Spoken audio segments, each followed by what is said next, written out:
Welcome to Flow Radio. I'm Ryan Wicks, Chief of Staff at FRC, and today I have the privilege of sitting down with our Executive Director and best-selling author, Stephen Kotler, as well as a special guest and longtime friend of the collective, Peter Diamandis. Recently recognized by Fortune as one of the world's 50 greatest leaders, Peter serves as the founder and executive chairman of the XPRIZE Foundation, which is a pioneering organization known for creating and managing large-scale incentive competitions with over 500 million in launches.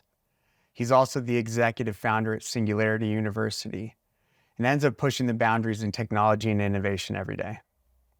As an entrepreneur, Diamandis has made significant marks, founding over 25 companies across various sectors like health technology, space, venture capital, and education. As an author, Diamandis has achieved New York Times bestselling status with our very own Stephen Kotler for their works including Abundance, Bold, and The Future is Faster Than You Think.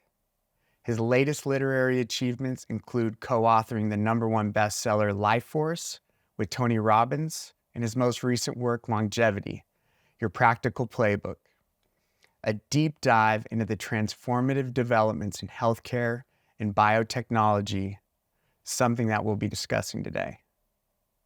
In wrapping up his illustrious profile, Peter also holds degrees in molecular genetics and aerospace engineering from MIT, along with an MD from Harvard Medical School. Stephen and Peter, I'm just super happy to welcome you both. This month, we've been diving into peak performance aging, starting with the mother of mindfulness, Dr. Ellen Langer, and now we're going to shift into the other end of the spectrum, longevity. To open up our conversation, I think it'd be fun to start with exploring about how your entrepreneurial journeys have influenced your views on health span.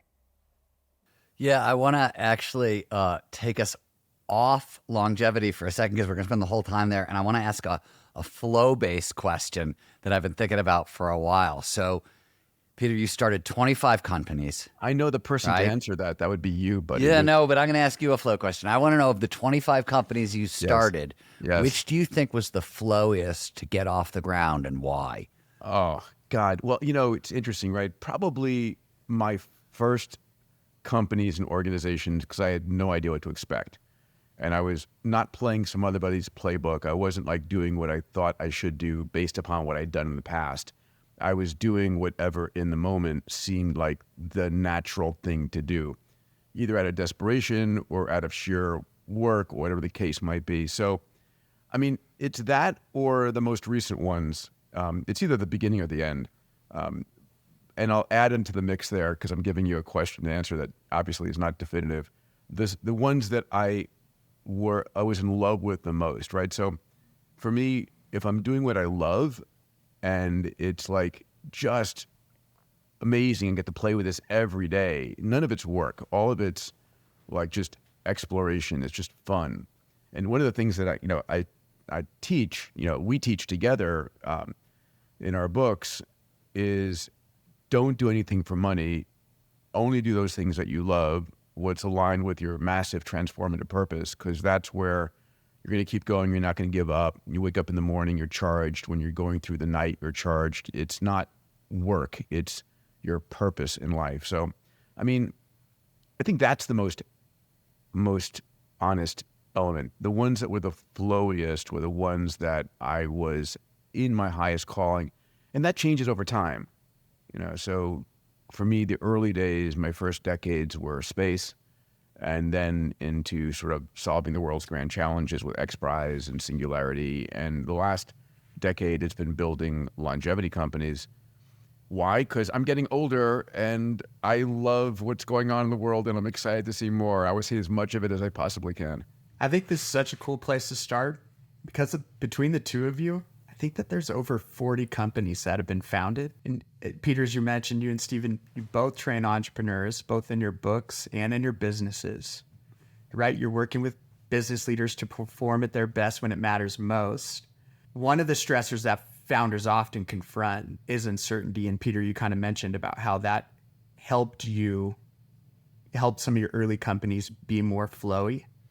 How do you think about uncertainty at this stage in your life? And are you intentionally seeking that out as a condition in your different businesses or the problems that you're and challenges you're looking to solve? I mean, I think whenever an entrepreneur has a success, if you truly have that entrepreneurial gene, phenotypic, whatever you want to call it, you don't do something smaller. You always go and try to do something much bigger, right? So it's like, the reason we've got so many people going after the space industry today was they had successes early on, right? Elon did PayPal and Bezos did Amazon. And like, if I can reinvent, finance, if I can reinvent, shipping and consumer goods, surely I can take on the world's, most difficult aerospace industry and get us, become a multiplanetary species. You don't try smaller. So I think there's this inherent desire to go big because easy is not fun, challenging is fun. Until shit hits the fan and you hit a brick wall and you're just like, oh my God, why did I take this on? And then you've taken it on, you can't give up, you keep going and you solve it. And you then, once you solve, slightly reusable rockets, you need to go after fully reusable rockets. After you solve getting to Earth orbit, you need to go to the moon. After you go to the moon, you have to go to Mars. It's like this addiction to want to go and stretch yourself. And I know that's been true for me in all of my companies. Stephen, how about you? Is that fair to say? Yeah, I think it's definitely true for me. Though I have to, I want to roll back. You started an asteroid mining company. I did. Is there anything bigger than asteroid mining? Like, what's actually bigger than asteroid mining? Honestly, and I'm going to go back and do it. I have to. It was just too early. It was just too early. I learned that. I remember having a conversation with Elon on the subject because I was back when Trump got into office. I haven't told this public story. When Trump got into office, and I'm not putting my political affiliation there, Elon and Peter Thiel called me and said, would you be willing to serve as NASA administrator? And my instant reaction was, no way. I'd rather put a gun to my head. There's Right. no, I mean, not that, NASA is an amazing organization. The NASA administrator is an honored job, but it is thankless to be leading any part of the government, unfortunately, because it's so difficult and you can never make anybody happy. But during that conversation, I was telling Elon about planetary resources and would he purchase liquid oxygen from us that we would mine from these carbonaceous chondrites, these dirty ice balls out there. And he said, sure, if you can deliver it to me at the same price or better, then I can take it from the ground. Of course, I would buy it from you. But Peter, it's too early. And he was right. We had 2 launch failures. We had a missed B round financing. And at the end of the day, we had to sell the company for pennies on the dollar. It's still an amazingly good idea. And I still want to go and do it. But before then, we need to get to longevity. Yeah, let's talk about longevity. Let me transition us into longevity. There's the book's dense, and for such a short book, it is dense with practical tips. So my question is, there's so many different things in the book as a way of starting the conversation. What do you think are the biggest levers for longevity? I'm not going to ask what are the top 3, top 5. That's kind of a silly question, but if there's a lot of stuff in that book, what do you think are the biggest levers? Where would you tell people to start looking? This is a question I get asked a lot after writing In Our Country about peak performance aging. People always want to know where to start, and I sort of hate the question, but I'm asking you. Yeah.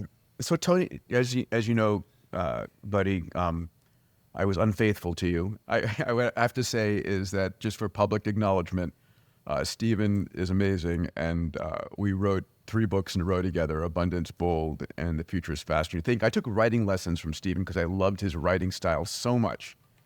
And we ended up, I called him one day and said, I've got the book we have to write, and it was Abundance, and it was a turning point, I would argue, for both of us in our careers. Yeah. And I loved writing. Stephen and I would get up at 5:30, 6 a.m. every morning and get on a phone call together. This would be pre-Zoom, and we would exchange chapters we'd written and read it to each other. And our wives were both very jealous of the time we spent with each other. And then I wrote a book with Tony, which was a completely different writing experience called Life Force, and it was a 700-page book. It, using the Tony rocket engine, it reached #1 for a number of months, and at the end, it's a great book, but it's hard to read a 700-page book, and so I said, there's got to be a way to communicate the most important things more easily to people. So first off, I came up with a 5-page Word document that I give out to people. I'm like, you should do this. And then it became a 10-page and a 20-page and a 50-page. And then I said, hell with it. I want to turn this into a practical guide. So Longevity, Your Practical Playbook, became a thing. And it's I wanted it to be 100 pages, 120 pages. It's beautifully illustrated with a lot of practical tips. And I broke the book into chapters, right? A chapter on longevity-related diet, sleep, exercise, meds and supplements, mindset, and then a category I called not dying for something stupid. And each of those, and there's a chapter on women's health as well, written by Dr. Helen Messier, who's the chief medical officer at Fountain Life. In each of those chapters, I think those are the most important things to do. I think that food, diet, exercise, sleep, mindset, and digitally uploading yourself, each of those things contributes to extending your health span. And one of the things that I note in the beginning of the book, which I think is important, is I don't need to do something that's going to add 30 or 50 years right now. What I need to do is buy an extra 10 or 20 years. Why? Because there's a concept that Aubrey de Grey and Ray Kurzweil talks about called longevity escape velocity. That if you can get to a point, so today, to back up a second, today science is adding about 1/4 to 1/3 of a year of life for every year that you're alive. There's breakthroughs going on that are beginning to understand various reasons why we age, how to slow it, stop it, potentially reverse it. And there's going to be a point in time where science will add more than a year of life for every year that you're alive. And that point is called longevity escape velocity. And the question is, when is that happening? Ray's prediction is it's within a decade. George Church at Harvard, really one of the most prolific scientists on the planet, and one of the most brilliant, along with David Sinclair, put it at between, I think David might be more optimistic, but George puts it at around 15 to 20 years. So my goal, I used to, people say, how long do you want to live? And I used to say, I want to live, 500, 700 years because, Greenland sharks and sea turtles can live that long. And if they can live that long, why can't I? But really, I want to live long enough to intercept the breakthroughs that are coming that will then extend my life even further. It's a much more practical way to think about it. But I didn't answer your question, did I? Should we take it one segment at a time in each of those? So let's talk about diet first. And a lot of these things are not expensive. A lot of these things are practical. The expense is your willpower. So the single most important thing for folks to know about diet is the body was never designed to take in as much sugar and high glycemic carbs as we take. And glucose is it causes inflammation, cardiovascular, and neurocognitive inflammation and disorders. And what I tell people is sugar is a poison. When we were evolving, a lot of this, and we've talked about this in our various books, you have to look back to what did the human body evolve for? And the human Homo sapiens evolved, between 100,000, 300,000 years ago in an era that it was hunter-gatherer. And we didn't have sugar cane. We didn't have Fruit Loops and Apple Jacks and Captain Crunch and all of this. Peter, I've seen the Flintstones. They have sugary cereals in the Flintstones. So I think there were sugary cereals back in the dinosaur age. I mean, I've seen it on TV. Come on. It must be true. It must be true. So, on the diet front, the single biggest difference that someone can make is minimize sugar. And it doesn't mean it's zero. It's like, can you cut back, please? And sugar is very addictive. If you're going to eat something sweet, do it mindfully. Do it so that you're appreciating it. Don't just be, mouthfuls of sugary substances, not thinking as you're watching TV. It's just it has so many downstream negative effects in every disease. Glucose in the blood is the fuel source of preference for all cancer. Anyway, the second thing is whole plant foods, and this is the basics, right? It's eating your plants. So some of the things I speak about in the book are just very, very important, quick tricks. Like, for example, if you're sitting down to food at a restaurant, please, when they bring the bread and the wine, before they bring your food, ask them to bring the bread and the wine back with your meal. If you're going to have bread, dip it in olive oil so it blunts the glycemic index. When you've got a plate of food, the order in which you eat your food matters. Eat your veggies first. Eat the fiber first, right? I love broccolini. And asparagus. It's like my favorite foods. Eat that first. It slows the digestive tract. Eat your protein next, and then eat your carb last. Just making that change will increase the absorption of the best additive nutrients to your body versus spiking your glucose and your insulin in your body. So these are some things. Obviously, you've heard this before: drink a glass of water before you sit down and eat your meal.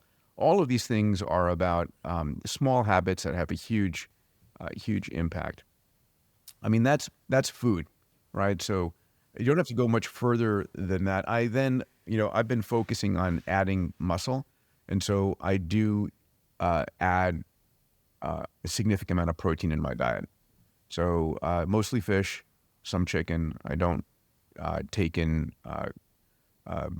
red meats or beef, but 150 grams because I weigh 150 pounds. It's about 1 gram per pound.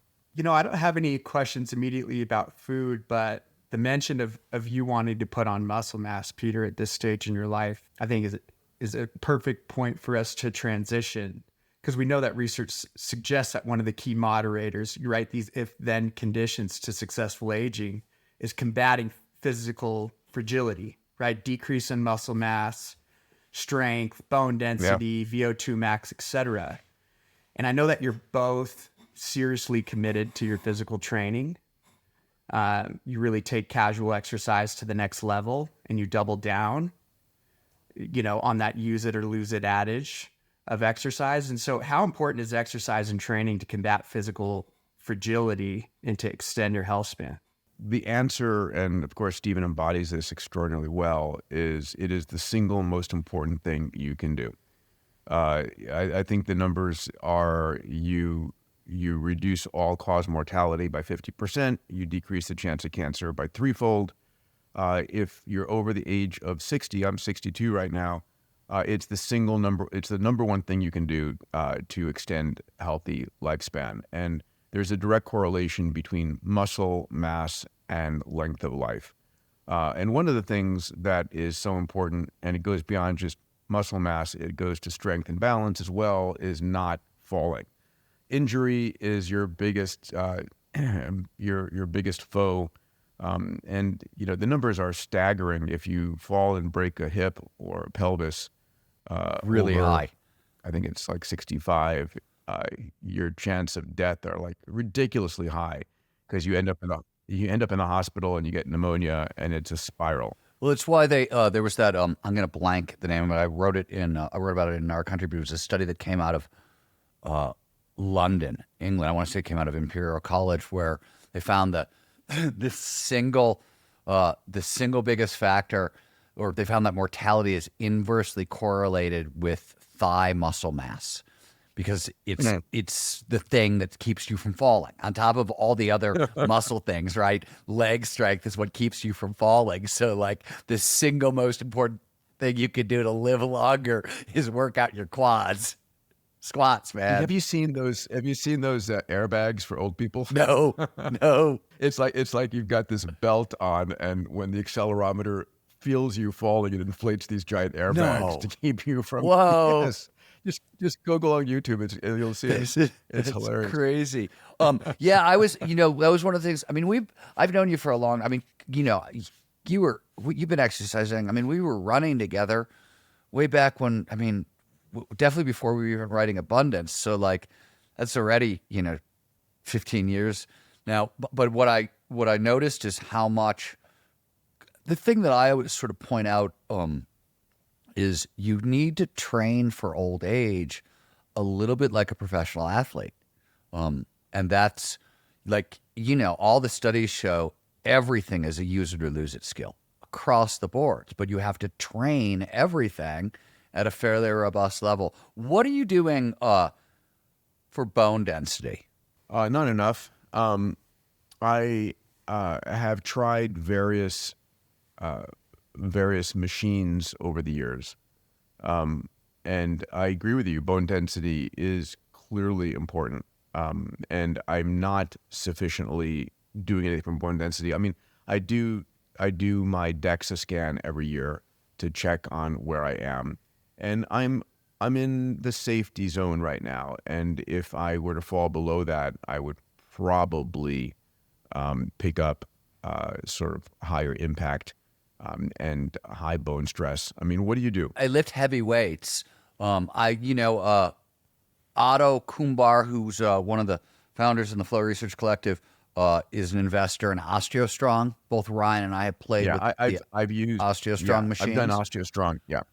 Those are interesting to me. One of the things that I'm really paying attention to is there's a bunch of new data. I don't know if you've seen this that shows that one of the things they're thinking about in terms of dementia, Alzheimer's, et cetera, is that the bones are the mineral supply house for the brain as well as the body, right? We store our minerals there. We store a lot of the calcium that runs the brain in our bones. So there's one of the things that I've been paying attention to that I'm really interested in is this overlap between bone health and brain health, which seems to be a little bit of a frontier right now.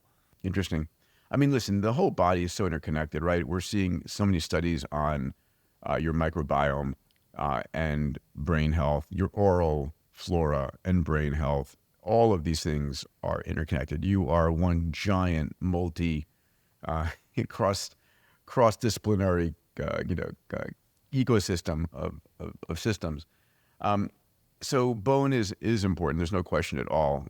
Again, the biggest challenge becomes as you grow older, your ability to survive a fall, and it's a spiral because if you fall and break or rip or tear, then all of a sudden you're not exercising, and if you're not exercising, everything else starts falling off, and rebuilding yourself is critically is important.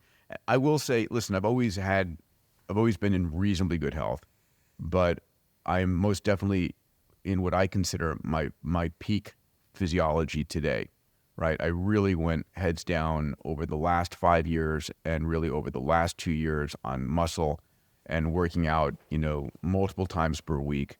And I've got a techno gym bike, right over there that I take my meetings on and get to my, zone 2 heart rate really to stimulate my mitochondria. And so it's integrating it into your lifestyle, right? I got 2 workout coaches. I belong to 3 gyms. There's zero excuse for me never to be doing, some kind of a workout on a regular basis, hopefully 4 or 5 times a week. Let me ask you a question, so in Faster, really, probably going back to even parts of Abundance, we started talking about different longevity technologies. And certainly a bunch of things that, we wrote about as possibilities in Faster are now realities. What's coming now that has your attention that wasn't around when we were writing Faster? What are you paying attention to at the cutting edge of this where you're like, this is really neat? I didn't see this coming. Yeah, so first and foremost, it's the epigenetic reprogramming that's coming. So as you know, Stephen, I'll just mention to those listening, about a few months back, I was able to launch something I was working on, getting ready for the last 5-7 years. We launched the largest XPRIZE ever in history, the largest incentive competition ever in history, called the Health Span XPRIZE. It's $101 million, and it's going to the team that's able to demonstrate the reversal of function loss as we age in cognition, muscle, and immune, right? So as we age, this is going to be, so to win the money, you've got to demonstrate in individuals age 65 to 80. That's the age range. You give your cohort of patients a therapeutic treatment that can last up to a year. It could be one injection if that's what it is, or it can be a treatment every day, but no longer than a year. And at the end of that year of therapeutic treatment, you need to demonstrate that you have reversed function loss by at least 10 years, and the goal is 20 years. So what do I mean by function loss? Function loss is, there is this issue as we grow older of sarcopenia, right? We lose muscle mass and muscle strength, and it increases over time, and it becomes harder and harder to make and maintain muscle as we age. So let's say that you're 75 or 70, and as a result of this therapeutic, your ability to add muscle, maintain muscle, was equivalent to you when you were 50 instead of 70, right? Cognition, the same thing, span of memory, sharpness, reaction times, all of those things. Can you have that which you had earlier in life? And immune function, we don't think about immune being so important to longevity, but it's fundamental. Your ability to fight a infectious disease, and more importantly, your ability to fight cancer, right? Your immune system, most people don't realize humans are constantly generating cancer cells. And it's your natural killer cells, your innate immune system, that finds cancer cells in your body and zaps them. It's when your immune system is unable to recognize them, or they're using camouflage techniques, so to speak, and they're able to grow uninhibited, that we develop a cancer. So as we age, there's something called immunoexhaustion. Your immune system becomes exhausted, and you're not able to fight it as much as you did. So can you revitalize your immune system? So that XPRIZE runs between now and 2030. And so my goal is that we're going to see coming out of this XPRIZE, you can go to, if you're a team interested in competing, registration is open. If you want to learn more about this XPRIZE, you go to xprize.org. I think it's /healthspan, or just go to xprize.org. You'll connect there. And at the end of the day, for me, this is really important. I'm a contributor.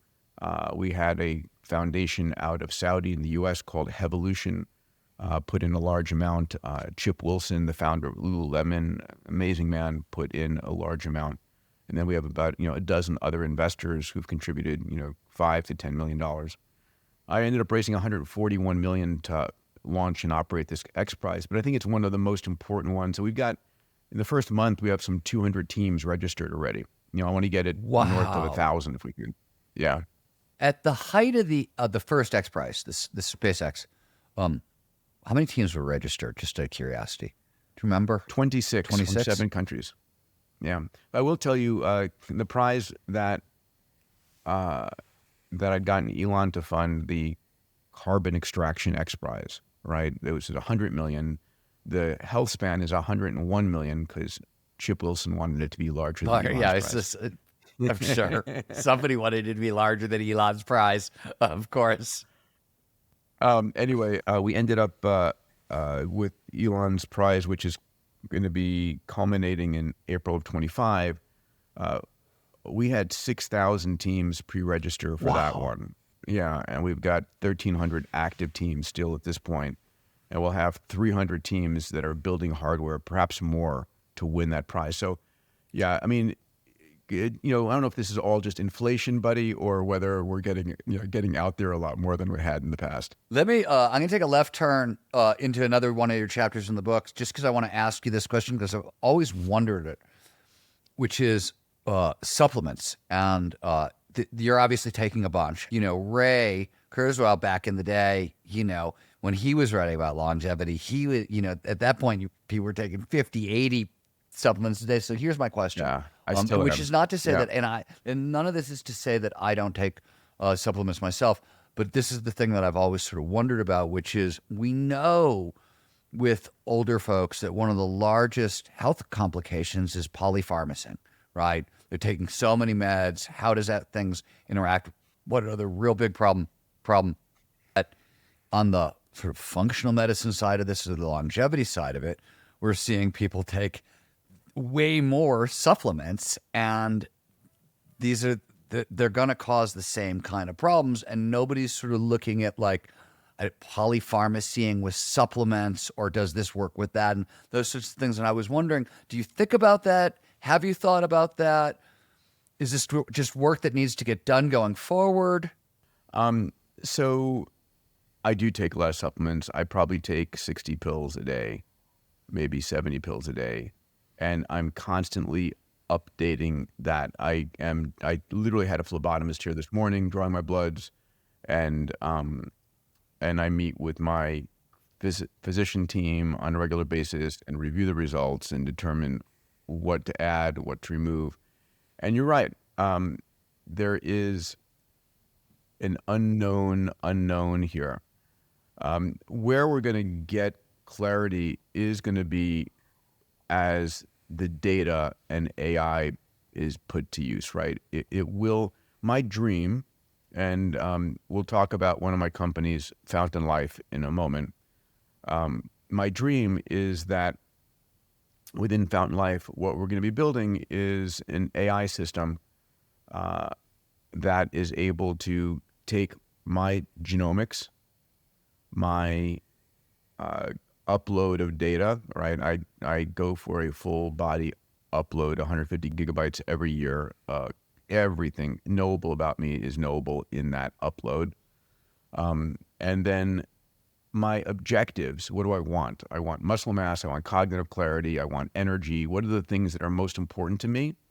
And then how many pills am I willing to take per day, right? So if I can put those in, genomics, my full body upload, my objectives, my willingness to consume supplements, there is an optimal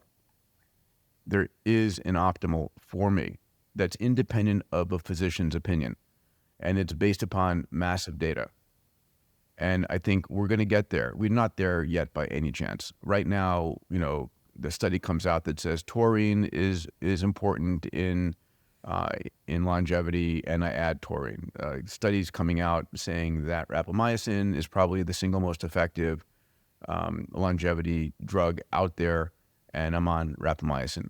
So, NMN, to boost your NAD levels, and I'm on 2 NAD boosters, right? So the reality is I'm throwing the kitchen sink at it. And in the book, I list everything I'm taking and why.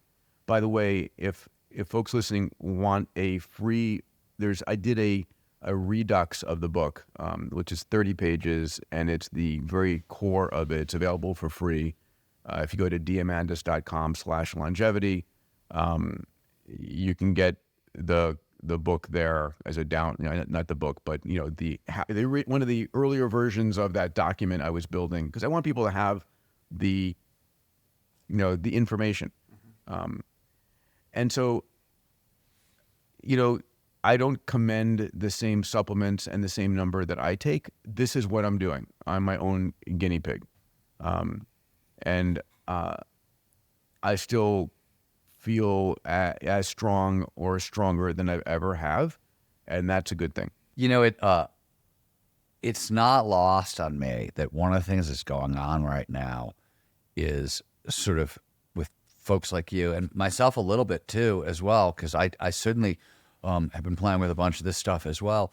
I feel like we're conducting like one of the largest ever sort of ad hoc experiments in longevity. There's no real controls. But there are. It's definitely the largest mass experiment in longevity that's ever been conducted. No, we're not collecting the data or anything else, but a lot of people are out there experimenting with a lot of stuff. I am collecting the data through Fountain. Let me take a second and talk about what we're doing at Fountain a moment, because I think it's important. One of the chapters is called "Don't Die for Something Stupid," and it's meant to be a little bit tongue in cheek, but it's very real. So if I said to you and to everyone listening, "Hey, are you absolutely sure there's nothing going on inside your body that you need to know about?" Right? Most everybody would stop, think about, and go, "Well, actually, I don't know. I feel fine, but I don't know." And here's the problem. Your body is extraordinarily good at hiding disease.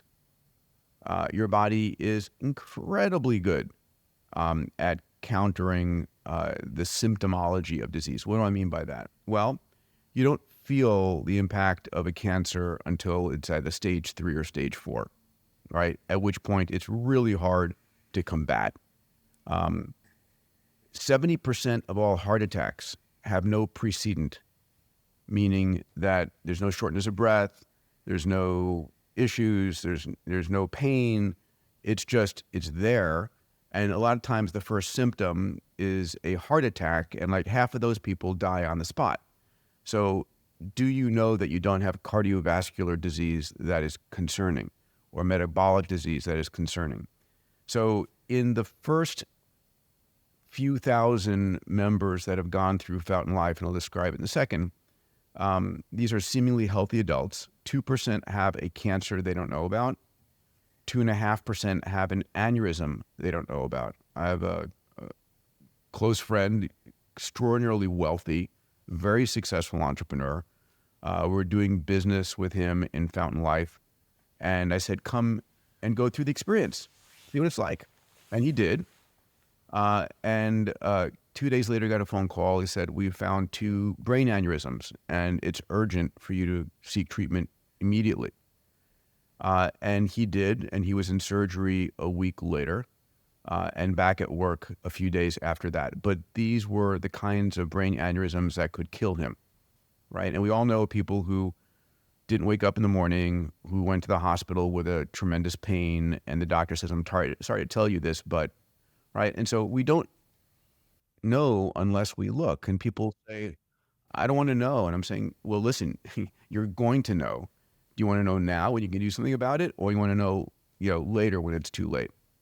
So what we do at Fountain Life is we put people, it's an annual membership. We put people through an upload, a digital upload, which is a full body MRI, a brain vasculature, brain function, a coronary CT with an AI overlay, a DEXA scan, 120 blood biomarkers, metabolomics, microbiome, full genomics, everything that's knowable about you. And that data is all digitally uploaded, and it is then reviewed by our functional medicine team and our AI systems to say, listen, this is what you need to know, and this is urgent, take care of, and this is where you're going. So we want to answer 2 questions. Is there anything going on inside your body you need to take care of right now?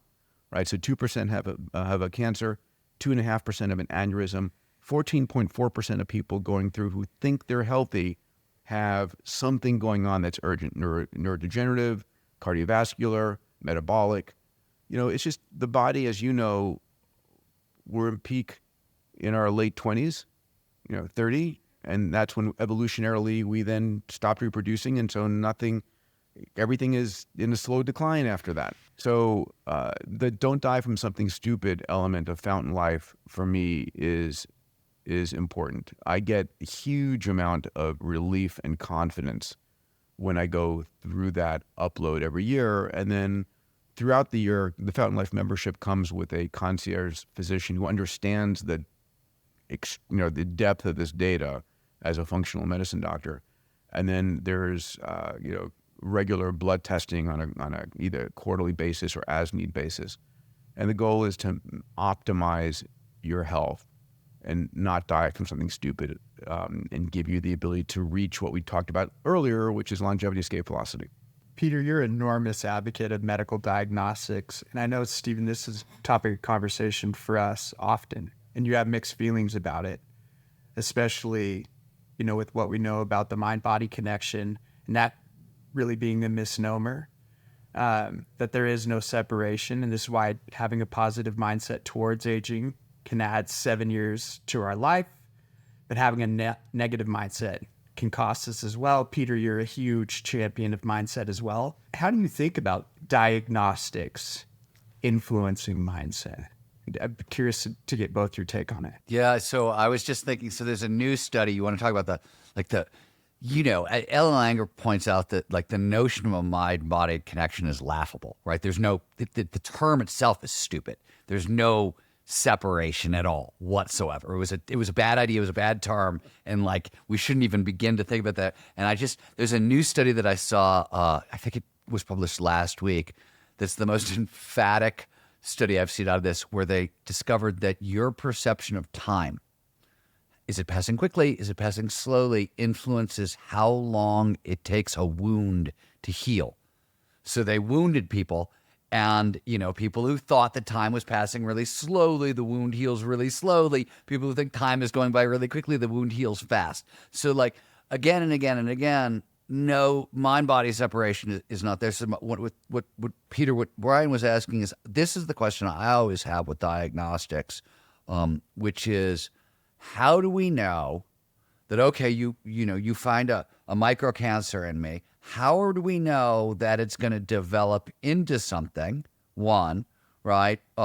And how do we know that a change in mindset somewhere along the way isn't the fix you need? Those are the questions I start asking, because we did that experiment with Steve Jobs and it did not work. Well, okay, fair enough on that.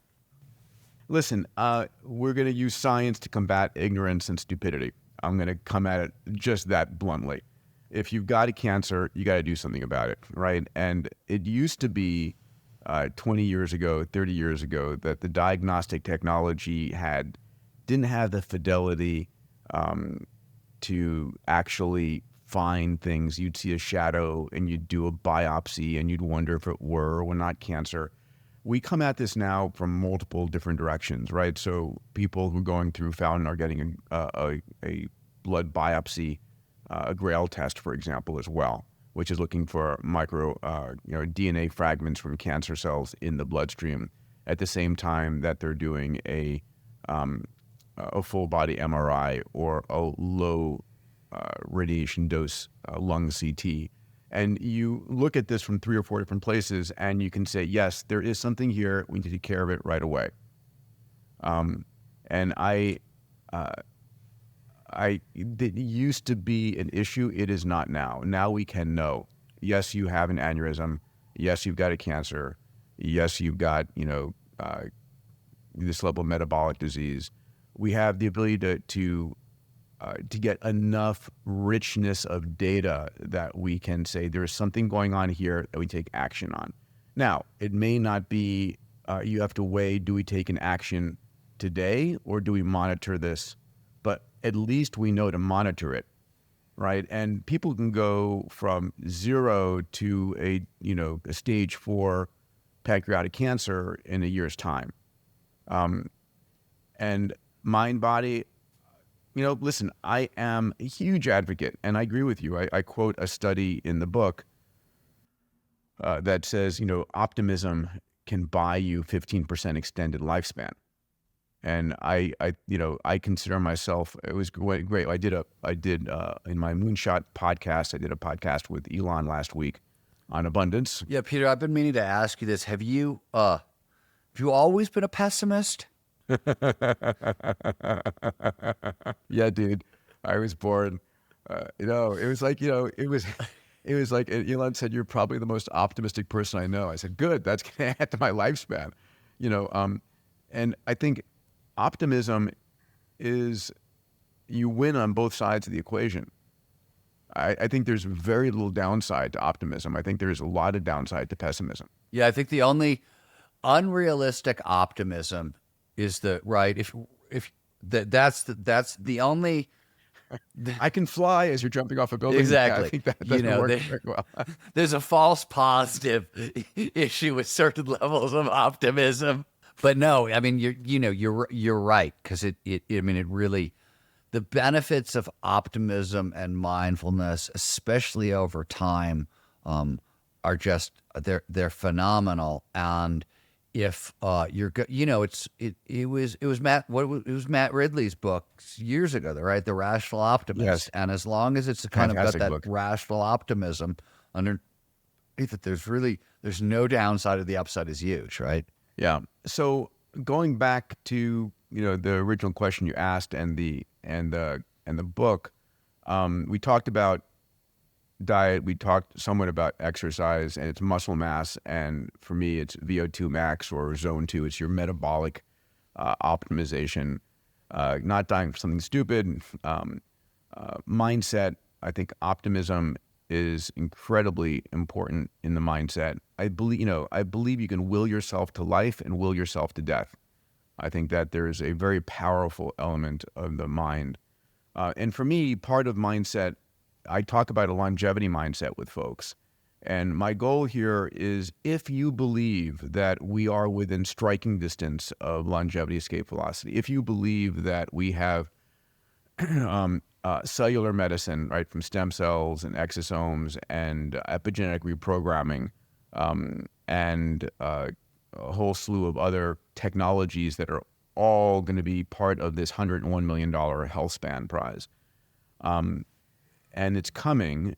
And by the way, the single biggest engine driving all of that right now is AI, and will continue to be until it's passed by quantum compute and quantum science. These are unlocking why we age, how to slow it, stop it, and reverse it. And so, these are the key elements. We haven't talked about sleep, which is the last sort of leg in this multi-legged stool. And I think sleep is, incredibly important. I remember in medical school, I used to pride myself on getting the minimum sleep I possibly could. It's so funny to hear you talk about sleep, because I've known you a very long time at this point, and you're a recent convert to the cult of sleep. I am, Peter. I am. I used to if I can get by with 5 hours, I was so Totally. I was like, yes, I can do it. I can force myself.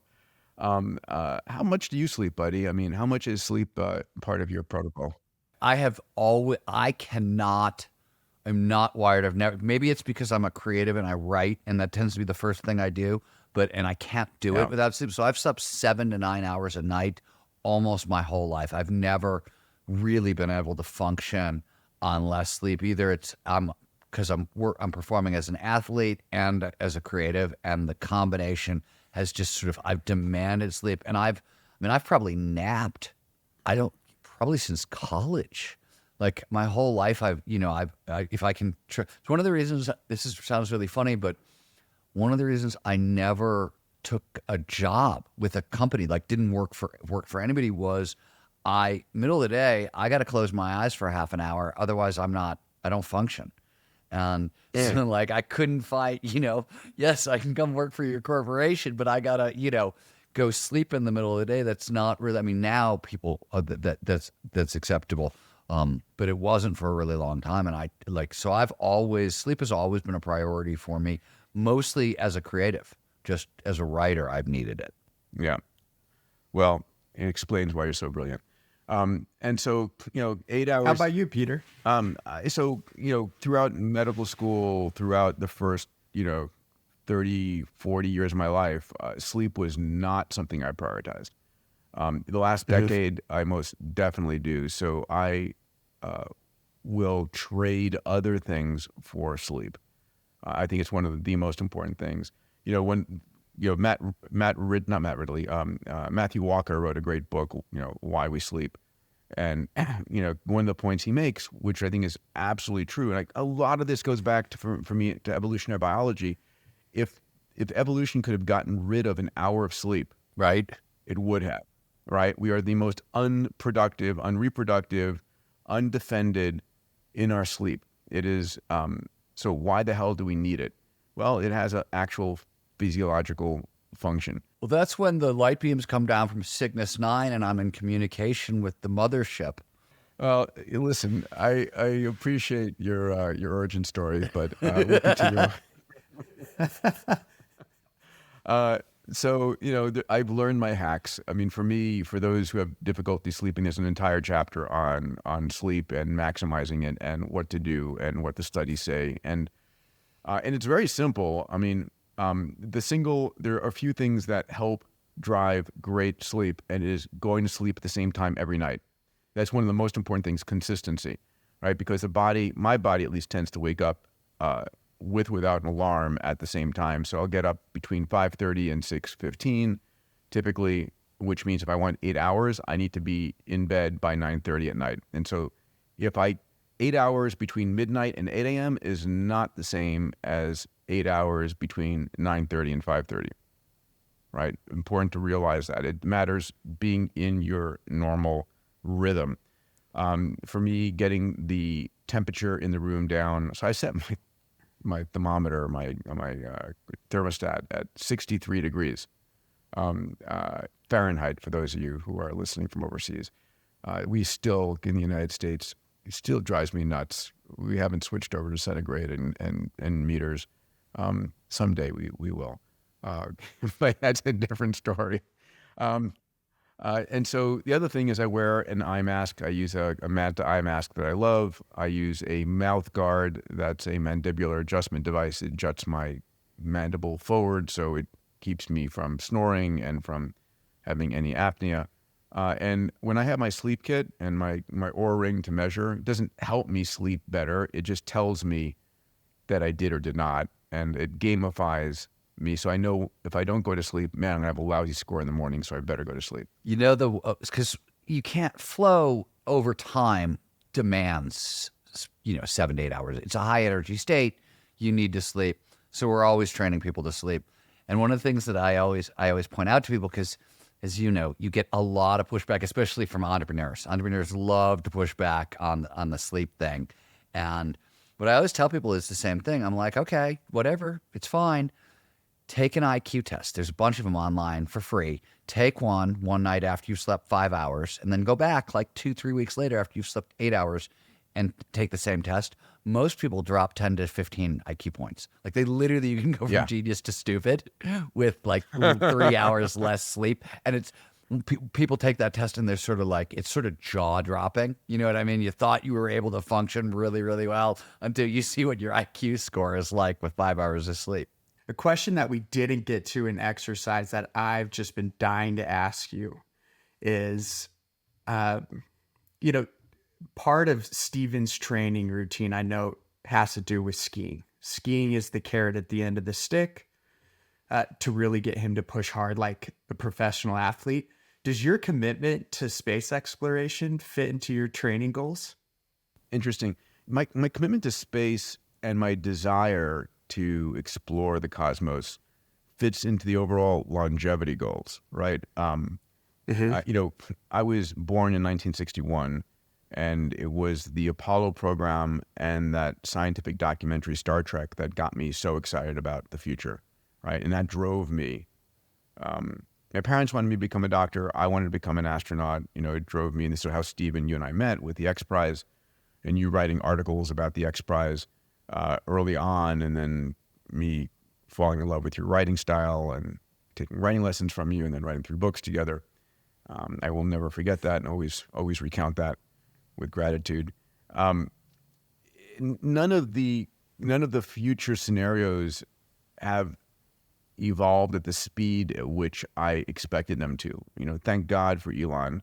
And Elon holds a promise of truly making us a multiplanetary species beyond anything. If Elon didn't exist, we would still be on this very slow path, right? I've known Bezos for 40 plus years since college, and Jeff is deploying his wealth to opening up space, but more slowly compared to what Elon is doing. So I want to live enough additional decades where I can go and start a city on the moon, where I can go and do the asteroid mining, where I can go and help humanity become a multiplanetary species. This is something I greatly desire. And Wait a minute. I just want to know what your city is going to be called on the moon. Do we have a name for your city on the moon? Kotlerville, of course. Not yet, buddy, not yet. But what I really want to do is find a good underground. That'd be the lunatic colony. I want to find a good underground lava tube and fill it with 1 atmosphere of pressure and strap on some wings and fly around. I just think that'd be so cool. But I also have 2 12-year-old boys, and so playing with them, I have a regular touch football game with them, and they're beating my pants off. It's crazy. But being able to keep up with them, I had kids when I was 50, and it's definitely a rejuvenative driver, right? So that's part of it. But I love life, and I love what I'm doing, and I want to be able to go. I run circles around a lot of the younger team members on my team, and I push myself to the limit. The problem I have is just always doing too much, but that's the more is better disease, but that's a different issue. I think at this point I've been around the longevity, life extension space, et cetera, for really since like 99 or 2000. And the batting average for breakthroughs, everything we hear about, I think 25% turns out to be real, and like 75% has turned out to be nonsense. Now that's sort of historically over a long view. What do you think the batting average is today? Where do you think we're at with that today? That's a good question. I really wish we were seeing slow increases, right? I wish we were starting to see people making it to 125 or 130, right? The reality is the oldest documented human is 122 years, right? And Yep. the oldest human alive today, I don't know, it's probably 114, 115, 116. We're seeing more people becoming centenarians on the average, and even more people globally. And definitely higher quality life, right? Like into our hundreds, like for sure, right? Right. But what we're not seeing is this extended health span as well. We've extended lifespan, but not health span. And so, there are sets of tools coming. We talked about cellular medicine. I'm on the board of a company called Singularity out of New Jersey that is one of the leading placental stem cell companies, right? It harvests placentas and then decellularizes them to pull out stem cells and exosomes and natural killer cells and T cells. And it's becoming a longevity company because these cells from a newborn are part of the regenerative engine, and there will be use of these under FDA guidance eventually to deliver rejuvenative capabilities to people. So excited about what Cellularity is doing in other companies. And then you've got folks like David Sinclair and folks out of Altos Labs and George Church working on epigenetic reprogramming. So what do I mean here? So it's interesting, a couple of points. Number one, when you're born, you've got 3.2 billion letters from your mom, 3.2 billion letters from your dad. That same software is what you have when you're 20, when you're 50, when you're 80, when you're 100. Your software doesn't change. And so the question is, why do you look different? Why don't you have a six-pack at 80 or 90 that you had when you were 20, or the same full head of hair? And it's not what genes you have, it's which genes are on and which genes are off. It's your epigenome, epi from the Greek word for above, controlling the genes. And so as we grow older, a couple of things happen. Number one, we and this is a part of what it's called our sirtuin system. This is what David Sinclair's book Lifespan is about, right? He talks about the sirtuins, which are a system of 7 genes, proteins that are driven by NAD as the fuel, and as we grow older, the sirtuins have two functions. One function is DNA repair. So we are constantly undergoing this process of DNA breakage from cosmic rays, from environmental toxins, from just the abuse we get as humans. And so the sirtuins are there trying to fix those breaks, fix those genetic issues. But the second thing that the sirtuins do is they control the epigenome. They are making sure that the right genes are on and the right genes are off. And if these sirtuins, as we're getting older, are having to spend more time in DNA repair versus keeping the right genes on and right genes off, you get this drift of some genes are being turned on that should have been off, some genes are off that should have been turned on. And then the other thing that's going on as we age is our NAD levels, our nicotinamide adenine dinucleotide levels start to fall. And so the sirtuins, which are doing more and more work, have now less and less energy to do their work. And so you get this epigenetic drift. And so that may be one of the primary causes of aging. And what David Sinclair has been working on is a means by which we can do epigenetic reprogramming and bring ourselves back to an earlier state of youth. Now, he's written a number of papers. I think it was the cover of Science or Nature in December of 2020.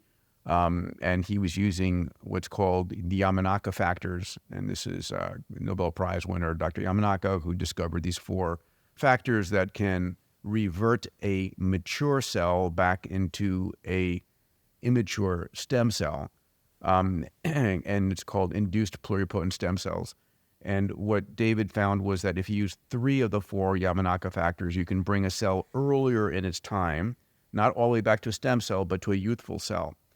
And what we have to remind ourselves is that we go from a single 40 or 50 or 60-year-old male and a 20, 30, 35, maybe 40-year-old female to a embryo which is at 0 age, right? So the information inside our bodies to know what 0 age looks like is there.